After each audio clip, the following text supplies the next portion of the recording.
올해는 극심한 더위와 가뭄 탓에 녹조 현상이 더 길어질 것이라는 전망도 나오고 있습니다. 네, 이렇게 해마다 등장하는 불청객, 녹조에 대해서 전문가와 함께 자세한 내용 살펴보겠습니다. 강원대학교 환경학과 김범철 교수 전화로 연결돼 있습니다. 교수님 안녕하십니까? 네, 안녕하세요. 네, 갈수록 주요 강에서 녹조가 더욱 빠르게 나타나고 있습니다.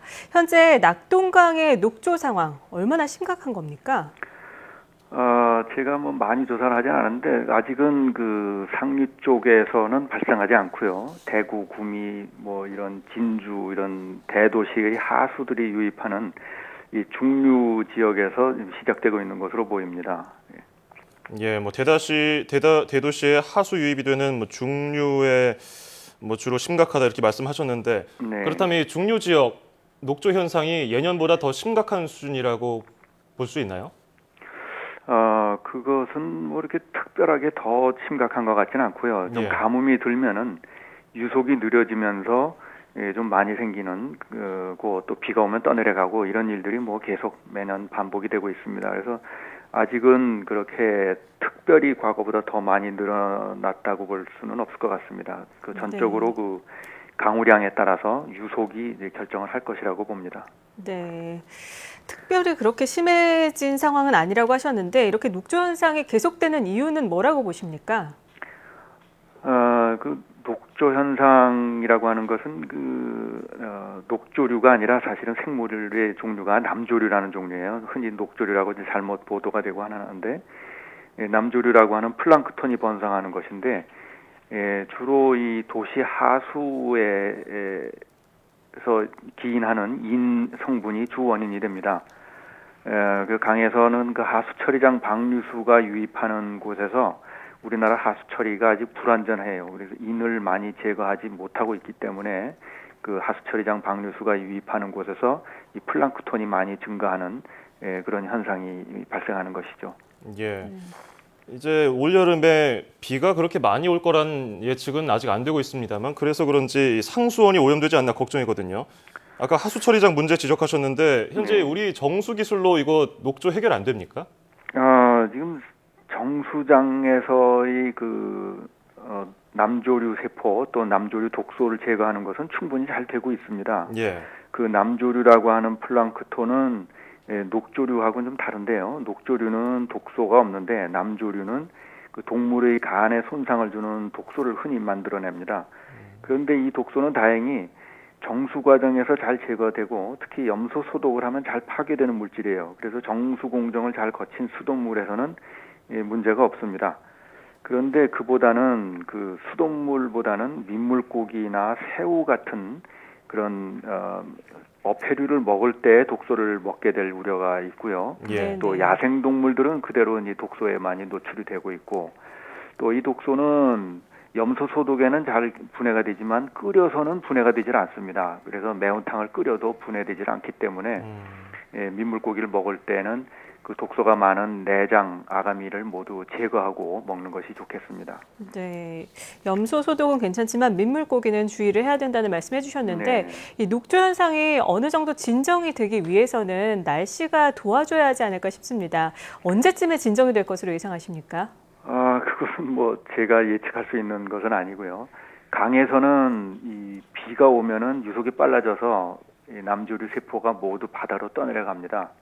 그래서 비가 와서 유속이 빨라지면 강에서 녹조 현상이 없어지고요. 근데 반대로 이 소양호, 대청호 이런 그 큰 댐에서는 큰 비가 내린 후에 녹조 현상이 발생합니다. 그러니까 강과 대형 댐이 그 시기가 서로 다른 것이죠. 그 대형 댐에서는 큰 비가 내릴 때 농경지에서 그 퇴비와 비료가 많이 유입하기 때문에 그 이후에 녹조 현상이 발생하고 강에서는 하수 처리장이 주 원인인데 큰 비가 오면은 다 희석이 되고 남조류 세포가 다 바다로 떠내려가고 그때는 이제 오히려 또 바다에서 문제가 됩니다. 바다에서 연안에 있는 어패류가 강에서 내려간 그 남조류들을 먹기 때문에 조개류 이런 그 내장에서 남조류 독소가 검출된다는 외국의 보도들이 있습니다.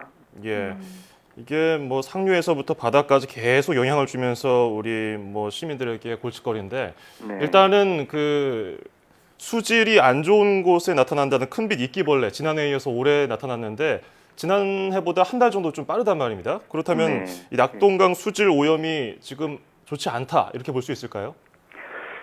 큰 이끼벌레가 그 수질 오염 때문에 발생했다고 말하는 것은 조금 좀 무리가 있습니다. 예. 이끼벌레는 뭐 이게 새로 생겨난 것도 아니고요. 우리나라의 보고는 한 70년 전, 1940년대부터 보고가 있어요. 옛날부터 살던 생물이고, 예. 네. 수질이 좋은 소양호, 춘천호, 뭐 이런 그 한강 상류의 깨끗한 호수에서도 살고 있습니다. 과거부터 살던 것들이고, 다만 이게 플랑크톤을 먹고 사는 동물이다 보니까 부영양화돼서 플랑크톤이 많아지면은 그 양도 좀 늘어납니다. 근데 최근에 그 강에서 늘어난 것은 4대강 사업으로 보를 만들면서 유속이 느려졌기 때문에 이 이끼벌레가 주로 유속이 느린 그 호수나 강에 유속이 느린 구간에서 사는 것인데 그 유속이 느려져서 늘어난 것이지 그게 수질 오염의 지표는 아니라고 봅니다. 오히려 예. 오염이 너무 심해지면 없어집니다. 예. 네, 이 큰빛 이끼벌레는 유속이 느려진 고인물에서 산다고 말씀을 해주셨는데요. 네. 이 고인물에서 서식하는 큰빛 이끼벌레가 인체에 유해하지는 않나요? 이끼벌레가 인체에 유해하다는 증거는 지금까지는 없습니다.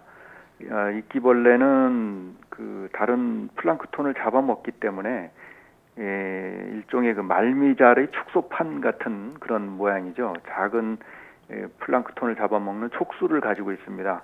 네네. 그러면 여기에는 약간 뭐 독소를 가진 경우도 있는데 먹이를 잡아먹기 위한 것이지 물속으로 뭐 독소를 막 배출해서 상수원에 해를 끼치는 그런 동물은 아닙니다. 네. 지금까지는 물을 이용하는 데 유해하다는 증거는 없습니다. 예. 어쨌든 이 녹조 현상이 뭐 연례 행사처럼 매년 이렇게 되풀이되고 있는데 네. 뭐 비가 오는 거 그리고 날씨가 좀 좋아지는 뭐 날씨가 도와주는 거 말고 사람이 네. 할 수 있는 뭐 인공적인 예방 방법 같은 건 없을까요? 아까도 말씀드렸지만 그 강에서 녹조 현상이 일어나는 기작이 원인이 인농도가 높아져서 그런 것이거든요. 예. 그 근원이 하수 처리장 방류수예요. 그래서 하수 처리가 아직도 우리나라에 좀 부실합니다. 예. 뭐냐면 하수를 1차 처리, 2차 처리, 3차 처리 이렇게 나누는데 대부분 2차 처리까지만 해요. 그래서 그 선진국 수준으로 인을 완전히 제거하지 못하기 때문에 하수 처리에 우리가 더 많이 투자를 해야 되고 또 하수 처리장 용량도 좀 작아서 비가 오는 날은 제대로 처리하지 못하고 그대로 원류해서 하천으로 들어가는 경우들이 많이 있습니다. 예. 그래서 아직도 하수 처리장의 그 인 제거 수준도 높여야 되고 또 비가 오는 날도 어느 정도 이것을 처리할 수 있는 여유 용량을 또 가져야 되고 투자가 우선 제일 급한 곳이라고 생각이 됩니다. 네, 이 하수 처리장에 대한 점검이 시급히 다시 한번 필요하겠습니다. 네. 자, 지금까지 강원대 환경학과 김범철 교수와 함께 이야기 나눴습니다. 오늘 말씀 고맙습니다. 네, 감사합니다.